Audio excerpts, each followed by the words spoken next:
So one of the things I wanted to do is start showing off a lot more real world examples of how to use AI in your business, because there's a lot of really cool things you could do. And if you just watch a lot of YouTube videos and highlight reels, you'll miss out on a lot of it. And so I got an email from somebody that asked if there's a way we can create a workflow around analyzing, suggesting the most effective TOFU, MOFU, and BOFU activities in a B2B software company. And if you're not familiar, TOFU, MOFU, BOFU, it's top of funnel, middle of funnel, and bottom of funnel. And it's just basically how a normal marketing funnel works with awareness, consideration stage, and decision stages. Because at each stage of these funnels, you're going to have different marketing tactics that you want to implement in your business. And so what I did here, and let me go over to the full screen, I created a series of prompts here to address that. And so, and let me zoom in here for you a little bit. The idea here is we're going to have an initial setup and context. And so pretty much what we're doing is just giving a background on the business itself and the goals that we're trying to accomplish.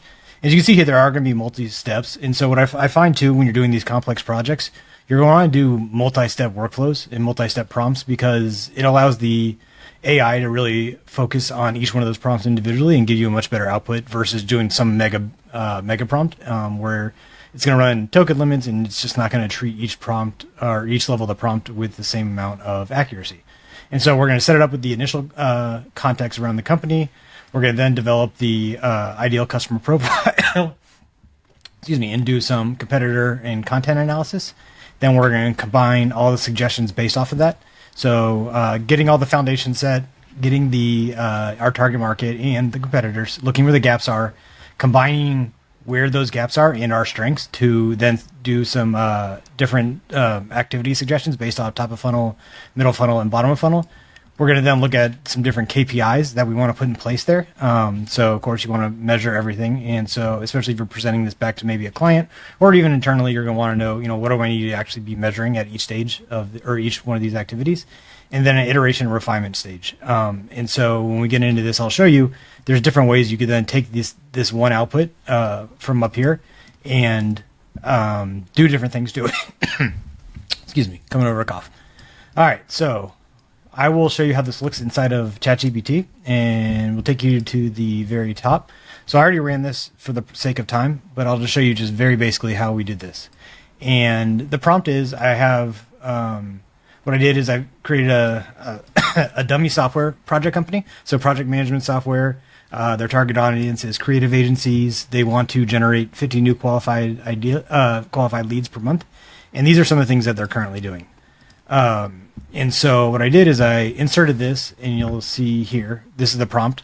It's going to ask, what is the software? Briefly describe the target audience or the industry, and so give you some examples. What is the main goal, and then what are their marketing activities? And so I took that, put in the inputs here into this pretty basic prompt. And you can see I'm running ChatGPT O3 Mini High. These names are ridiculous. This actually would work pretty well with just the standard 4.0 if you don't have O3, but the reasoning does help.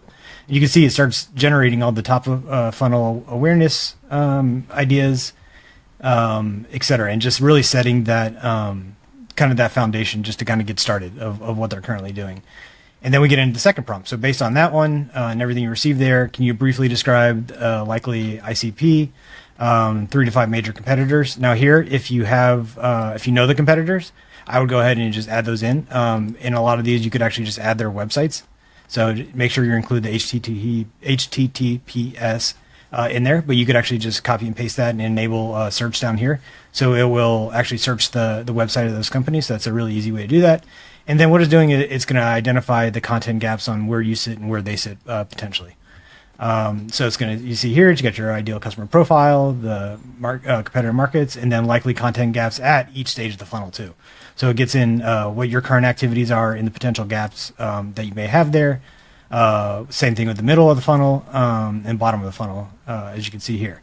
It gives you some really next steps. A lot with these reasoning models are really cool because they do give you the next steps and then some other questions to maybe think about.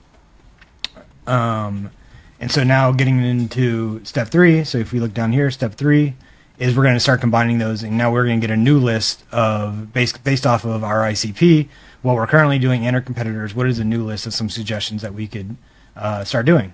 And so, it thought it's going to start doing, it's going to come up with a whole bunch of other suggestions of what you could be doing. So you can see how all these are starting to build on each other. And that's when they really become powerful, because AI is, the more data you can give it, the more specific you can get it, the better it's going to be. Then this is where I ask it about some KPIs. So it's going to go through and give you some KPIs. And again, if you ever get stuck, if you don't like the outputs, you always come down here and you could just regenerate, or you could try a different model. So sometimes it's good to regenerate a couple of times until you think you have the outputs that you want. And now we're going to get into here where it's going to refine. You want to say, how can I refine these based off of different criteria? So I give you 5 different options you could actually pick from. So do you want to dive into a specific activity? Do you want to evaluate the effectiveness for certain levels of the prompt? So like we could pick top of funnel, the top of funnel activities, and put in your target market again, and see how effective they actually think they're going to be. So this is, again, just diving deep, and there's different things you could do at each stage. So you could rerun all of these and get a really, really comprehensive assessment here. So visually driven content micro series. So it goes to the strengths, recommendations, so it's going through what it recommended, and it's going to evaluate them for you. So if you are familiar with any of the agent type models, a lot of times you have it set up where you have one agent creating some type of output, and you have another one that is actually being just more of an evaluator of everything that it put out. So again, assigning certain roles. This is kind of a micro version of that itself.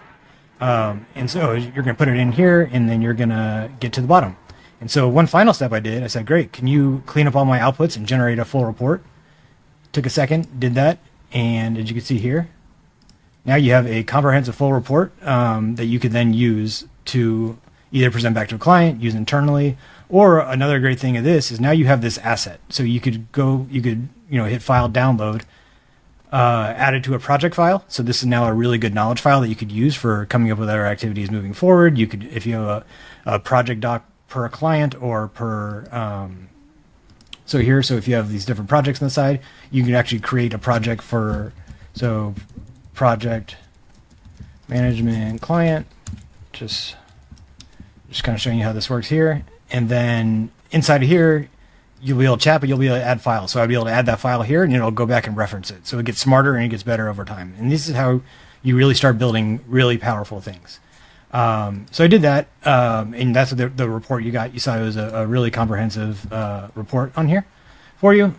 But one other thing I wanted to show you too is I went and used an agent software. And let's go ahead and refresh this.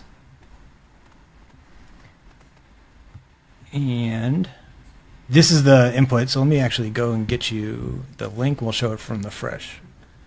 Share, publish as form, share via link, copy. So this is what it'll look like now. And we'll give this to you, and you would just type in just those things at the top. So we went from our data tab here, project software.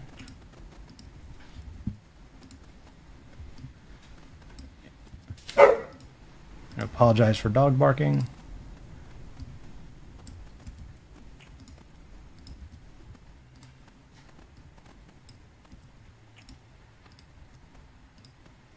Let it run, and I'll let this run for you guys. Speed it up for you, and you will see how it goes.